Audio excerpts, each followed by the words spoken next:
What's going on, guys, and welcome back to a brand new video and the start of our MotoGP 25 Championship mode, riding for the Tech 3 KTM team alongside Maverick Vinales and Enea Bastianini under Hervé Poncharoll's very successful Tech 3 squad. And we're starting a brand new series, a brand new season on a brand new game, MotoGP 25, that has literally just come out. And this is pretty much my first couple of races, a couple of laps on this game. So what do I expect? Not a lot, to be honest. It's been a long time since I've made a YouTube video on MotoGP. It's a long time since I've really played MotoGP. However, in saying that, it's not been a bad start to the weekend, as we just missed out on the space on Q2 to Fabio Di Gianantonio in a bit of a VL46 sandwich, because Morbidelli has also missed out as well. But as we skip on straight into qualifying, and of course my first laps in the wet conditions as we spray our way around this Termas circuit and down in towards turn number 1 for the first time, as we just try to spot the breaking point, figure things out. As I say, this is the first couple of laps that I've done in the wet conditions on this game, and we're straight into Q1 as we come into a bit of a traffic jam with Morbidelli and Marco Bezzecchi coming out of the pits. They're on outlap, so theoretically speaking they shouldn't really hinder us too much, but I'm sure that they will, knowing the milestone AI. As we come onto the back straight for the first time, we're going to activate that ride height device, get the rear of the bike down for traction and speed. As we kind of got sucked into the back of Morbidelli there, I wasn't able to actually maintain a bit of a distance and try and move my way out of the Italian slipstream, and that kind of affects us into the braking zone. Just like I say, trying to figure things out for the first time here in Termas in the wet conditions, as we set the banker lap at the start of Q1. Now through turn 6, the long left-hander, and then plummet down into turn 7, spot the braking zone. Again, a difficult corner to try and get the braking zone right, get into the corner and get on the throttle all the way through turn 8. Try not to spin the rear too much through here, especially in the wet conditions, because it will overheat the tyre, and you need the traction through this final sector of the lap, through the turns 9 and 10, the left, right, and then into this long pounding left-hander that just kind of goes on forever and ever and ever in these conditions.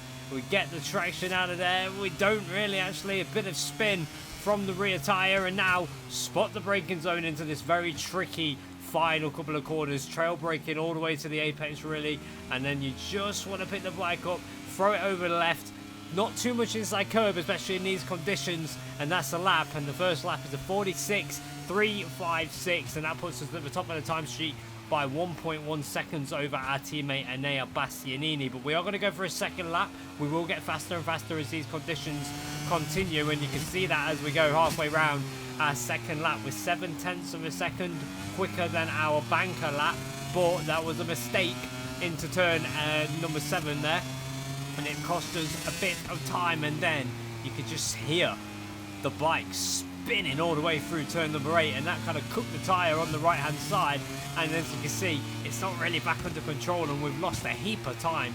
We're only a 10th up on our personal best lap time when we was 7 tenths, and we've lost a good 6/10 of a second just by spinning that tyre and not controlling the temperature of that rear Michelin wet tyre. But it is what it is. We are going to improve on this lap, and it is going to be by about half a second as we cross the line. We move up into P2 momentarily, but Morbidelli behind takes it off us by 67 thousandths of a second, and then from there we was unable to improve, and that means that we miss out on the space in Q2 in our first qualifying session of the year by 1/10 of a second. Welcome back, everyone. We are here again for Saturday's main event, the sprint race. The duration is half of tomorrow's race, but the level of competition on the track is the same. Sprint time for MotoGP. It is 2025 and the season is getting underway here in Argentina. Marc Marquez, Ducati Lenovo, factory colours for the Spaniard. He's on pole position, and it's actually the Yamaha of Fabio Quartararo who will line up on the front row. In the middle of a Spaniard sandwich, it's the reigning champion Jorge Martin on his Aprilia debut who will round out the front row. Alex Marquez, he heads row number 3. He's got Aldeguer as well alongside him in 8th position. But it's all about us in this one. We're starting 14th. We've got Jack Miller alongside us And I think we're going to have our work cut out to get through the pack, as, like I say, this is the first race on this game. Your front row, as I said, Mark, Fabio Quartararo, Jorge Martin, Zarco Agora, and Di Giannantonio is row number 2. Marini joins the two Grassinis on row 3. We're on the middle of row 5 in 14th. Bagnaia mired right the way down in P16, not ideal for him. And Maverick Vinales, our teammate, rounds out the field. Riders are lined up on the grid with Marquez ready to start in pole position. Just a few more seconds until the lights go out and the Grand Prix begins. Here we go then. MotoGP sprint race time in Argentina. It's going to be a cracker as we rev up towards the start. The lights are on.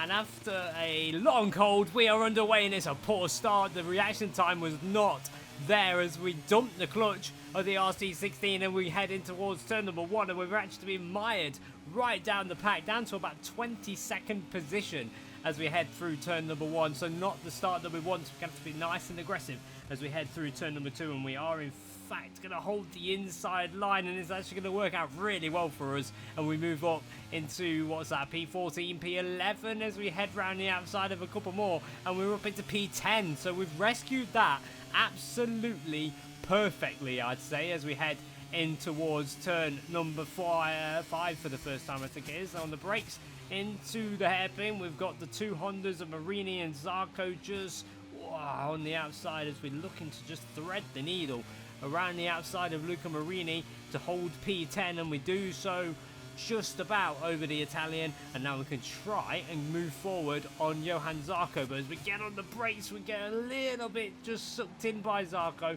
and run off the track, and that's going to hamper us even more, drop us down the pack, and we're down to P13 and side by side of our teammate on the other Tech 3 KTM, Enea Bastianini. Not sure how Vinales has started this race. He's probably a bit further down the pack after starting from the back of the grid on his number 12 KTM Tech 3. But look at that, over the inside of Bastianini, using that inside curve to perfection. And we also get by Marco Bezzecchi, who's going to have a look back on the Aprilia, but he's unable to get his way through as we take a lot of inside curve there, trying to get back alongside Marini and try and get ahead of him as Bezzecchi gets a little bit close for comfort there through the final corner. But across the line at the end of the first lap, we've rescued it all the way down to 22nd into turn number 1 at the start of this race, and we cross the line to end the opening lap in P12 as we head now towards lap number 2, halfway through lap number 2 on turn 5 as Marini gets his elbows out there trying to come back at us around the outside, but was unable to do so,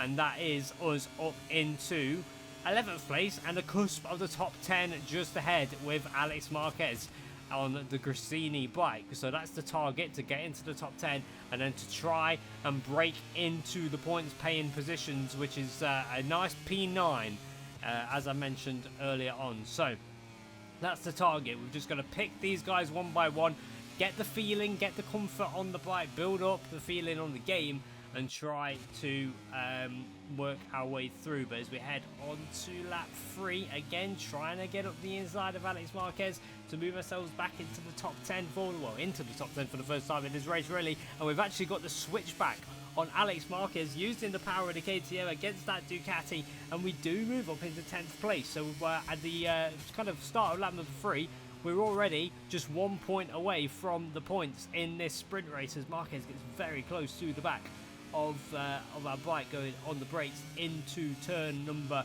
5 as we peel through 6. So it's been a good start. We're getting the rhythm, we're getting confidence up, and the lap time is actually not too bad. We're kind of 4 or 5 tenths shy of what Marc Marquez is doing at the front of this race, which to be fair, I will take that at this stage of the obviously the game cycle, and with it being our first race on it. So now we're lining up a move on Zarco. Can we try and just work our way through? We've got the pace through here. We have been quick through here already in this race. We've made a couple of overtakes here on that left-hander, and we're going to use the power of the KTM to try and draw alongside the Honda of Zarco, but Zarco positions that Castrol Honda, beautiful Castrol Honda by the way, on the inside beautifully and defends the position. But we do try to just get the switch back on Zarco, but it is no effect, and we hold P11 or 10 in this race, should I say, and we are yeah, just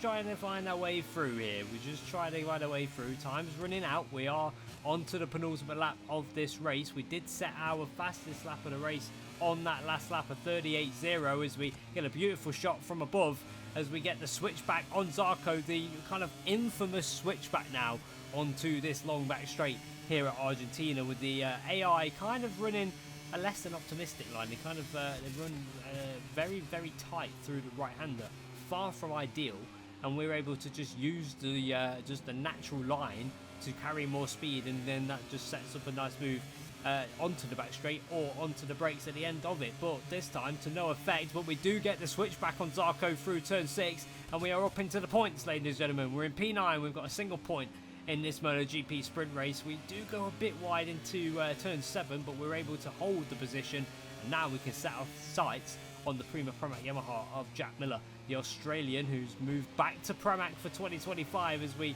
get very close to the back of him and actually gave him a nudge there. So we rolled out of that one just to give him the position and make sure that everything is a-okay, as Alex Marquez moves up into P10 behind us. So he's rescued 10th of Zarco, but we are trying to get a little bit more points in our pocket as we try to go around the outside of Miller into the final couple of corners, but that was unable to be completed, and Miller for now hangs on to 8th position as we start the final lap of the Argentinian sprint race here at Termas de Rio Hondo. We're still running in 9th as we go in a little bit hot. There was phases as we jump on board with Miller's bike looking back at us. There was phases in this race and in the Grand Prix as well where the front end, when you brake in, you change your direction, the weight transfer and stuff was just didn't give me the feeling to kind of peel into the corner, so we had to be a little bit patient as we get another great shot of that switchback on board with the Prima Pramac Yamaha. And now we're going to use obviously the KTM strength compared to the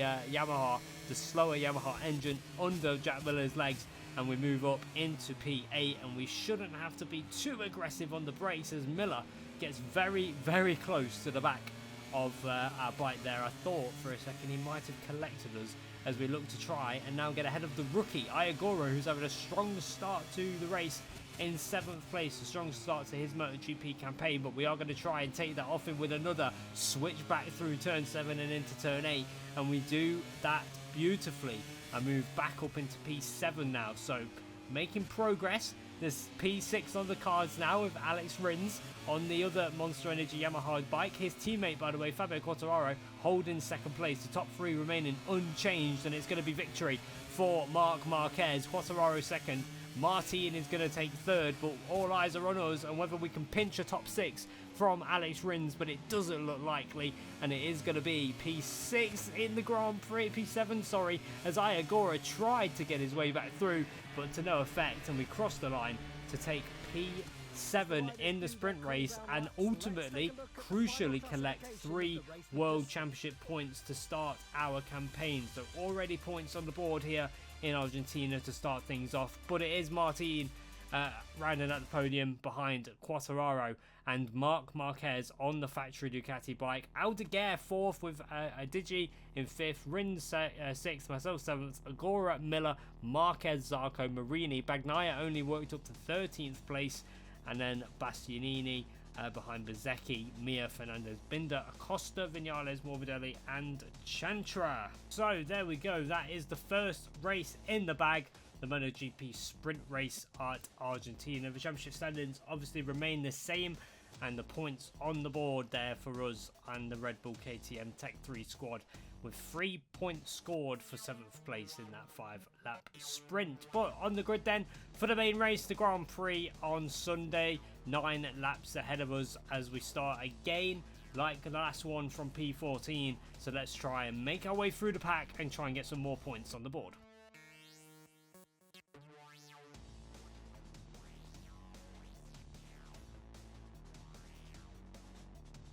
Marc Marquez then lines up on pole position for the first Grand Prix of the season. We start from 14th once again, and we've got a mountain to climb if we want to try and make another heroic charge through the top 10 like we did in the sprint. But here we go then, lights out and away we go. It's not the most perfect start once again, dropping down the field behind Pecco Bagnaia, but we are going to make our way through turn 1 and pick up a couple of places around the outside as well. But there's a crash for Oliveira.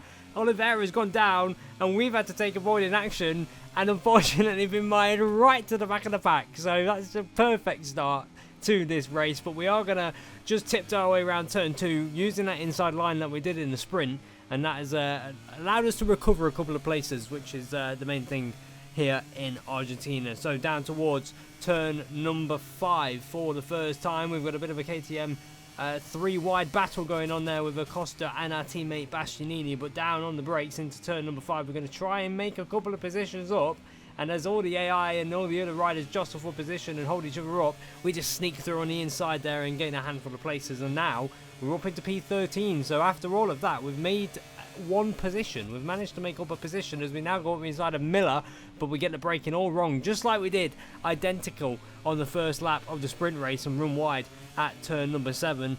But overall, the start's not been bad. It's been a better start than it at first looked like it was going to be when we came out of turn 1 down at the back of the field. But right on the back of Miller on the Prima Pramac Yamaha, can we try and make the move? We were good through this section of the track at the sprint race, and it looks like that's going to be the same as we head through for the end of the first lap of the Grand Prix. Through on Miller and up into P12, and now we've got the 2 Gresini bikes, Alex Marquez and Fermin Aldeguer ahead of us. We're going to try and line up a move straight away on the Spanish rider, on Alex Marquez, but we're not able to get close enough in towards turn number 1 at the start of the second lap of this Grand Prix. So we're going to have to bide the time, maybe try and use the advantage in the lines that we're able to take through this section of the track to maybe make a move as we head onto the back straight. As we look up the inside again in through the middle of turn 2, we're going to switch now to the inside and get the power down, and surely that's going to be like taking candy from a baby. Not quite, as Alex Marquez hangs on down in towards turn number 5, hitting the brakes, just about getting it stopped, I think, into here as Marquez comes back. We're trying to just jostle for position. That was a very aggressive dive bomb from Alex in that one. To be, we've made contact again, and now we've got damage. We've got damage on the bike, which is not ideal in the slightest. It's actually the right side of the bike that has taken damage. So Alex Marquez damaging the bike for us there. That's not ideal, because now we've got this unbalanced bike. The aero effect on the front of the bike is off balance, the braking is off balance, the bike pulls to one side a little bit. So we've got now to just try and regroup, calm ourselves, regroup, understand how this bike behaves, and now we can try and extract the most of it from here on in. But we've got Miller breathing right down our neck once again, just like in the sprint race on the Prima Pramac Yamaha. The Australian trying to make his way forward, currently sat in 13th place. But as we move on to the start of lap number 4, you can see it's visibly got a lot brighter as well. So the sun breaking through the clouds, but we are still hanging on in there in P12 at this moment in time as we approach kind of halfway through this race, about halfway round this lap. We will be halfway through this race as we look now to try and get a move on Alex Marquez, and I think this time we might actually have it around the outside, and we do move up into P11. And there we go. We now put ourselves in a Gresini sandwich, because Fermin Aldeguer is the next rider on our list, with Franco Morbidelli just ahead of him on the Pertamina Enduro VR46 Ducati. It's all getting very close up ahead. We've got moves from Agora, I think that is, and Dijan Antonio going at it in about 5th place. But for now, we hold on to P11. We've got Alex Marquez about 3.5 tenths behind us, as we have a bit of a slide there from the rear as we just try and settle down. Still trying to understand how this bike operates with the damage that we've got on it on that right hand side. You can get a good shot probably from the replay cameras of the damage to that bike. So it's definitely not easy to ride, as we make a bit of a mistake and turn in a bit early, and that's going to give Marquez the opportunity to get back through. And annoyingly for me, we obviously lose time to Aldeguer and also our position to Alex Marquez, albeit momentarily, because we use the pace that we carry through that long turn 11 to get back ahead of the Spanish rider and up into P11 once more as Marquez tries to come back at it. But we're going to have the line on the inside, up on the inside curb, which was quite spooky there, to be honest. The bike was not handling with that too well. But lap number 6, still under pressure from Alex Marquez. We can't seem to make any inroads on the riders in front. We're not really losing time, but we're just not getting close enough to physically be able to make an overtake, which is getting a little bit frustrating because we've got the pace to kind of hold Alex off, and then, you know, every now and then he'll have a little look, but he's not exactly a threat as we run a little wide onto the back straight, just trying to, again, turn this bike with the aero damage. But lap times are pretty good. We've set in the kind of mid to low 137s. The last 2 laps dipped into the high 37s with a 37.7. But lap times are okay. The pace is okay. It's not extraordinarily quick compared to, say, Marquez, who's got the fastest lap of the race in a minute. But all in all, lap times aren't too bad, and we're able to just try and like hang on in there, like I say, but we're not making any progress forward. As Alex Marquez decides that we're definitely not going to make progress forward, he lunges up the inside and hits the back of our bike, and now all of a sudden we find ourselves right back down behind Jack Miller, and we've got work to do now if we want to get ahead and back up in towards that top 10 fight. So yeah, Marquez getting a little bit frustrated, I think, behind us, and pulled off a bit of a lash and a rash move, and moved himself up into P11 in the process, and we're down to P13, so we've got work to do in these final 2 laps of the race. But again, it was quite difficult to get to the back and then even try and make a move on Aldeguer, so I have a feeling that it's going to be pretty similar trying to get past Jack Miller in this final couple of laps. So starting the final lap of the race on turn number 2, we are right on the back of the group once again. We've been able to again close the gap, but not really get in a position to make an overtake, but that might change now. We're closer than we've ever been to Jack Miller, and I think now we might just be able to use the KTM horsepower to get past Jack Miller in the slipstream. On the brakes, we go for a bit of a lunge, but we will get it stopped just about. Miller gets close to the back, but we do hang on, and we are up into what's that, 11 now, or 12, so P12. We've now got Marquez just ahead of us in P11, so we're going to try and just get our way through, but it's all going to get very close, I think, in front as they all battle for position on this final lap. Marquez has actually hit his teammate in the same place that he hits us, and that opens the door for us to take 2 places. Aldeguer comes back. We're in a Grassini sandwich again as we try and hold the line up the inside. We do get Aldeguer. We give Marquez a tap in the process, and we do just about claim what was a 10th place, I think that is now, and we're gonna try and see if we can do anything about Alex Marquez, but we have a big slide on the exit. Aldeguer's now coming, we make contact with him, it's all getting very scruffy. Miller's trying to work his way through as well, but we're gonna manage to hang on and just about scrape a 10th place in the Argentinian Grand Prix. And well, that was a pretty hectic race in the end, I must say, but it was a race that was won by one man, Marc Marquez, on the factory Ducati. Fabio Quartararo second on the Yamaha, great result for him. Martin third, Dijan Antonio fourth, Zarco fifth, Agora in sixth. Marini comes home on the factory Honda in seventh, with Rins, Marquez and myself rounding out the top 10. Acosta takes the final point for KTM as well, and Pecco Bagnaia mired down in 16th, not even a single point for the Italian in the opening round of the championship. His teammate though leads by 8 points over Quartararo. Martin third, Dijan Antonio fourth, Rins in fifth position, and thanks to Quartararo and Rins' positions and pace in Argentina, Monza Energy Yamaha MotoGP unlikely leaders of the championship, but no one can stop the Bologna Bullets in the constructors. They lead by 8 points over Yamaha as well. So there we go, round 1 of the MotoGP 25 championship mode done and dusted. I hope you guys enjoyed.